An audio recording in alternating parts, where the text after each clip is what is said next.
Level 1. The street.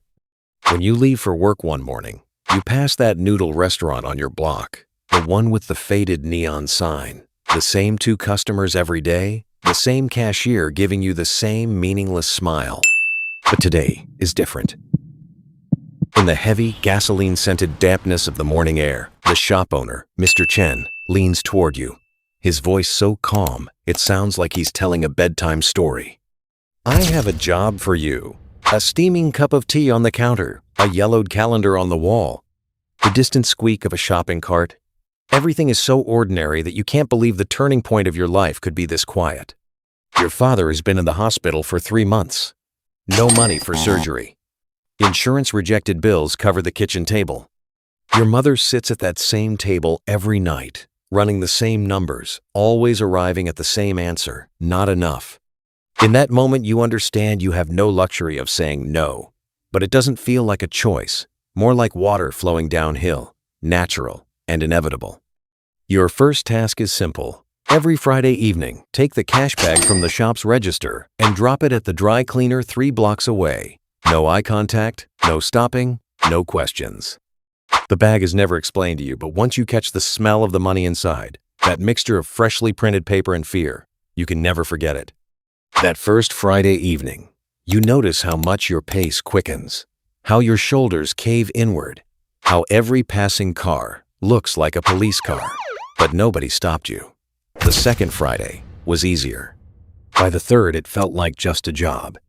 You still can't fully see that every legitimate business in this city is actually a pipeline, that money flows through invisible channels just like water, and that you are the smallest, most expendable bolt in that system because seeing the system from inside it is nearly impossible. Level 2. The courier's rung. 3 months later, Mr. Chen doesn't use the word promotion. He simply says, "We trust you more now." And that sentence is the most dangerous reward of your life. The price of earning that trust is never fully explained to you. You only notice that your duties have expanded and your questions have decreased without consciously connecting the two. You're no longer just carrying bags. You're collecting protection fees from business owners, cycling cash through dozens of establishments, a dry cleaner, a barber shop, a perfumery, a pharmacy, a small bookstore. Each business records a small slice of that money as its own revenue, clean on the tax documents, sparkling in the ledgers. They call it smurfing, breaking large sums into dozens of small transactions to stay below detection thresholds, but you don't know that technical term yet. When you walk into the barber shop, you notice how the old man looks at you, not frightened, not respectful, something in between. Whatever you call the look a person gives when they've accepted the inevitable. You set the envelope on the table. The man says nothing. You leave. That's all. But that look comes back to you at night. What you know. How to look at a business owner when they push back silently, waiting. As if the pushback itself were already a mistake. That none of the conversations in back rooms ever pass through phones. And that you should never return half the calls you receive after 11 p.m. The weight of this work isn't physical. Nobody yells at you. Nobody threatens you. Everything moves in a supremely polite and supremely heavy silence. Waking each morning, you notice the "I'm fine" you give your mother in response to "How are you?" feels increasingly hollow. The money you put on the table is taken without question. Your father's surgery has finally happened. All of it intertwines, and you can no longer tell where one feeling ends and another begins. Level 3. Inside the organization. Now you have a name. You're referred to as reliable. And in this world, that word is worth more than any title because titles are given, but trust is earned. And you only realize the cost of earning it much later. They bring you into the real structure. Walking into your first meeting, you notice that none of the people around the table tell you their names. Everyone addresses each other by numbers or nicknames. The room looks like an ordinary office whiteboard, plastic chairs, cold coffee. But the weight of what's being discussed contradicts the setting, as if the most dangerous things are always spoken in the most ordinary places. This isn't a triad cell, but it has adopted their methods. The hierarchy is rigid. Each level knows only the one above it, and this chain of deniability is the organization's strongest armor. Everyone sees only their own layer. You can't see upward, and those below can't fully see you. This blurriness is the design itself. Your assignment is now far more sophisticated. You're looking at the financial statements of an actual hotel chain, watching how dirty money enters the system as investor revenue, a real estate company in Dubai, then a holding company in Singapore, then a bank account in Cyprus, then back to a restaurant chain in Istanbul. The money launders itself traveling across 3 continents, and you are one link in that journey, small but indispensable, and if the chain snaps exactly here, the crime will be piled onto you. Looking at spreadsheets, you try not to think about the stories behind the numbers, where some of this money came from, which trade, which person, which suffering was converted into these figures. Because knowing means you too are complicit, and that responsibility no longer fits inside the single sentence, "I had no choice." Level 4. The burden of middle management. Now you give orders to people yourself, and this doesn't protect you, it makes you more visible. This is what prosecutors call the middle tier.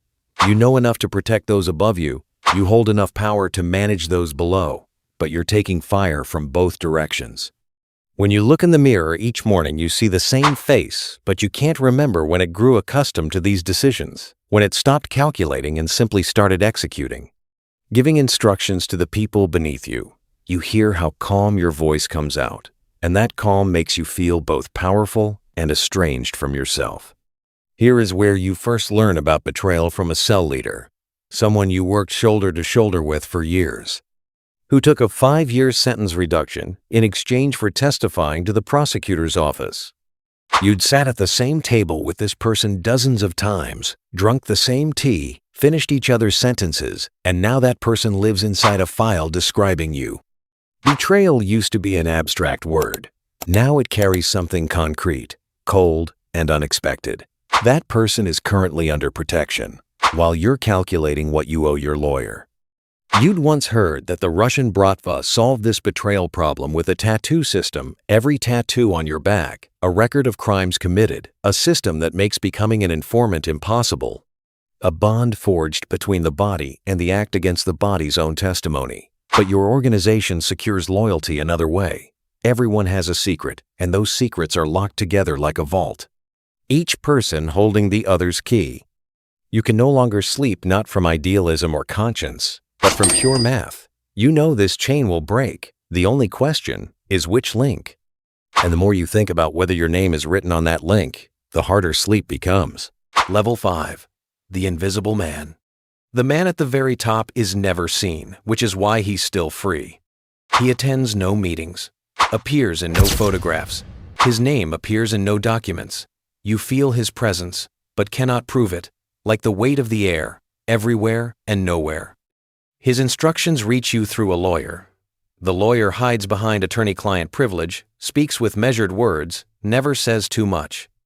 The money's final destination is no longer a tax haven. It is a legitimate asset management fund, registered in London, offices in Paris, clients in Zurich, annual reports that win transparency awards.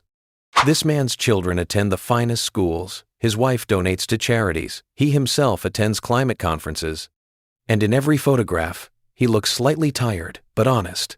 And this image is his most expensive investment.